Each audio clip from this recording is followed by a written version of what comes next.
Çok ilginç bir süreçten geçiyoruz şu anda. Son dakika. F-110 motorları ile ilgili kritik gelişme. Programında dikkat çeken süreç. Savunma çevrelerinin gözü bu Ayrıntılar kararda. birazdan. Türkiye'nin milli savaş uçağı Kaan sadece bir savaş uçağı değil aslında.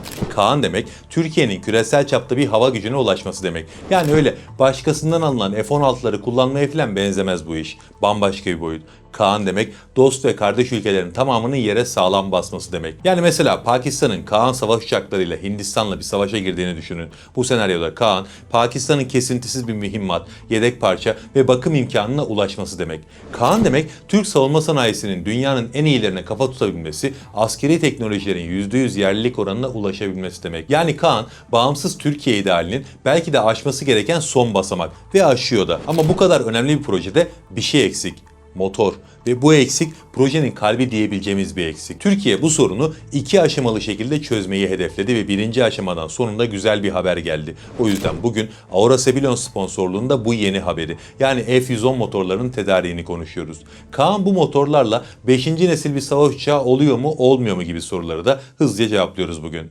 Türkiye'nin lider su arıtma markası Aura Sebilon Unique sunar. Konuya başlamadan önce size bu videonun sponsorundan bahsetmek istiyorum. İhlas Aura Sebilon. Aura Sebilon'un 5 farklı modeli var. Ben de evimde Unique modelini kullanıyorum şu anda. Artık çeşme suyunu doğrudan içmek gibi bir şansımız yok. Ve su kalitesi yaşamımızın kalitesini belirliyor. Aura Sebilon bu noktada güven veren bir marka. Bütün parçaları hijyenik özelliğe sahip. Hatta bu konuda Ulusal Hijyen Vakfı tarafından verilen NSF belgesi de var. Sebilon mineralli karbon filtresiyle suya mineral takviyesi yapıyor. pH oranını düzenliyor ve musluk suyunu da çok kaliteli bir içme suyuna dönüştürüyor. Ters ozmoz yöntemini kullanıyor. Bu filtrenin gözenekleri sadece su moleküllerinin geçebileceği kadar küçük. Bu sayede sudaki tüm zararlı kimyasallar, bakteriler, parazitler ve virüsler temizleniyor. Tüm bu karmaşık süreç yaşanırken bize sadece kaliteli suyun tadını çıkarmak kalıyor. Daha detaylı bilgi istiyorsanız sebilon.com.tr'yi ziyaret edebilir ve ücretsiz tanıtım için sayfada yer alan formu doldurabilirsiniz.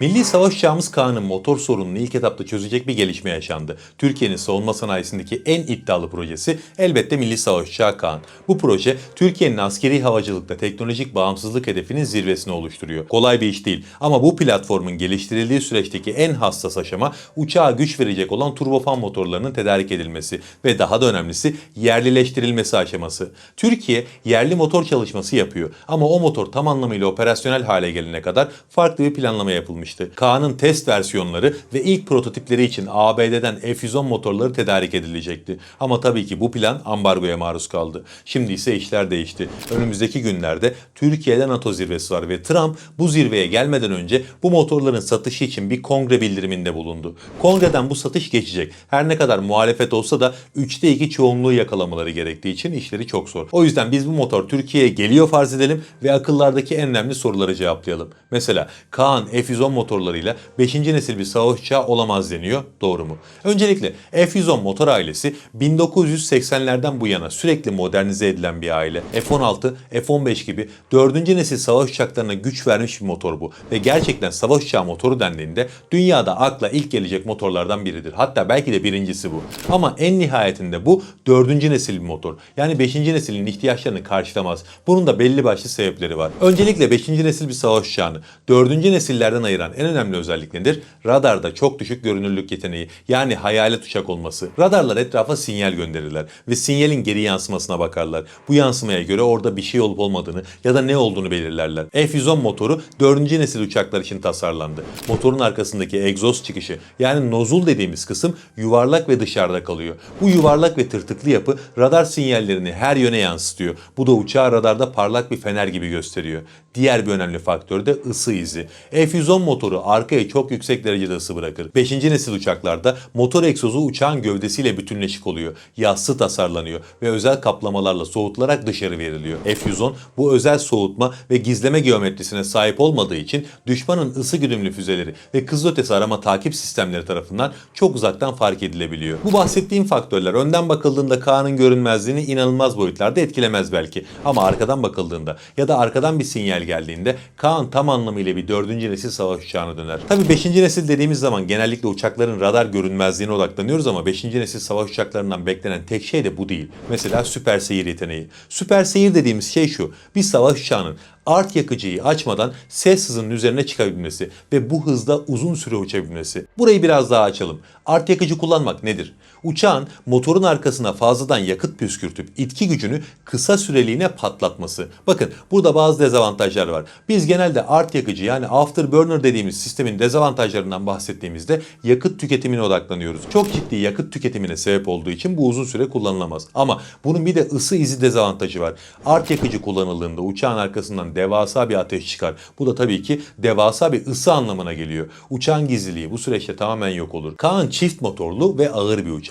Saf motor gücüyle ses hızını aşabilmesi için kuru itki gücü çok daha yüksek bir motora ihtiyaç var. Yani kuru itki gücü dediğimiz şey art yakıcı kullanmadığı ham güç. Bunun çok daha güçlüsü gerekiyor. Aksi halde süper seyir zor. Bakın imkansız demiyorum. Zor. 2 adet F-110 motoru Kaan savaş uçağına süper seyir kabiliyeti getirebilir ama belli koşullarda. Uçak tamamen boş olacak. Dahili yuvaları dahil mühimmat taşımayacak. Yakıtının bir kısmını tüketmiş olacak. Yani ağırlığı iyice azalmış olacak ki bu motorlarla süper seyir yeteneğine ulaşsın. Bu da 100 operasyon senaryosundan belki sadece birinde işinize yarar. O yüzden de bu küçük ihtimali göz ardı edip kolayca bu motorlar süper seyir kabiliyeti kazandırmaz diyebiliriz. Yine bu motorun alt sistemleri besleme konusunda bir dezavantajı olacak. Kaan dediğimiz zaman 5. nesil bir savaş uçağından bahsediyoruz. Bu uçaklar aslında sadece uçan bir gövde gibi görülmemeli. Bunlar havada giden devasa süper bilgisayarlar. Bu uçağın içerisinde çok güçlü bir AESA radarı var. Gelişmiş elektronik harp sistemleri var. Elektrooptik hedefleme sistemi var ve yapay zeka yazılımlarını çalıştıran güçlü bilgisayarlar var.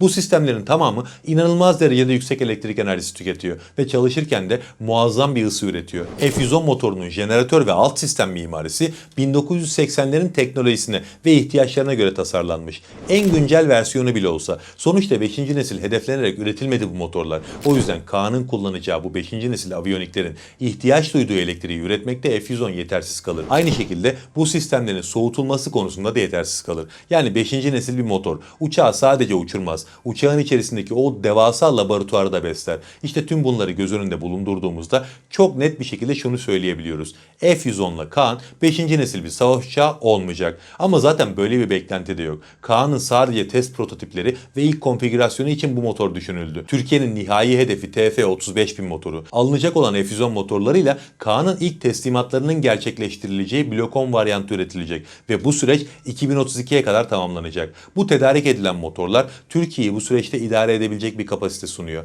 2032'den sonra ise TF-35.000 devreye girecek. Yani F-110 motorları TF-35.000'in öncesinde Türkiye'ye 7-8 yıllık bir geçiş köprüsü sağlıyor. Evet, TF-35.000 gelene kadar Kaan tam anlamıyla 5. nesil bir savaş uçağı olmayacak, bu doğru. Ama TF-35.000 geldiğinde bütün testlerini tamamlamış, tam anlamıyla operasyonel hale gelmiş bir savaş uçağı olacak elimizde. Peki TF-35.000 ne durumda derseniz ön tasarım süreçleri tamamen geride bırakıldı. Şu an kritik tasarım gözden geçirme aşamasına gelindi. Bu aşama havacılıkta motorun bütün parça geometrilerinin, aerodinamik akış modellerinin, malzeme mukavemet hesaplarının dijital ortamda en ince ayrıntısına kadar doğrulandığı son aşama. Bu ne demek derseniz bu süreç başarıyla tamamlandığında artık fiziksel prototip üretilecek. Yani şu an TF-35.000 fiziksel prototip öncesi son aşamada. Zaten Saha Expo 2026'da TR Motor yaklaşık 70 milyon dolarlık alt sistem sözleşmeleri imzaladı. Yani artık TF-35.000 yavaş yavaş şekilleniyor. Erken test faaliyetleri bu yıl içerisinde başlayacak ve tekrar belirtelim, bu motor 5. nesil bir savaş uçağının gerektirdiği bütün özelliklere sahip olacak. Bu noktada bazen şöyle eleştiriler de gelebiliyor.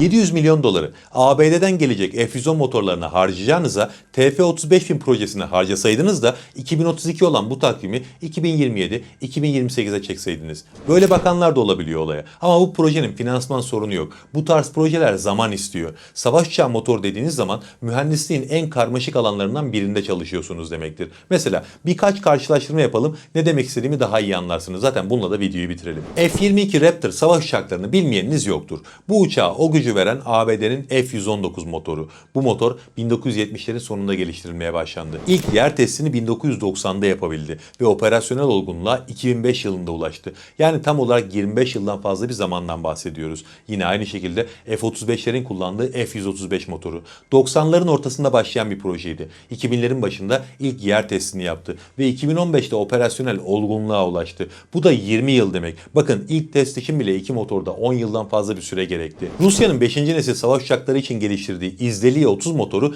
2000'lerin başında başlayan bir projeydi. 2017'de ilk uçuş testini yapabildi ve 2025'te seri üretime başladı ki hala ciddi anlamda bir seri üretime geçebilmiş değil. 22 yıldan fazla bir süreçten bahsediyoruz.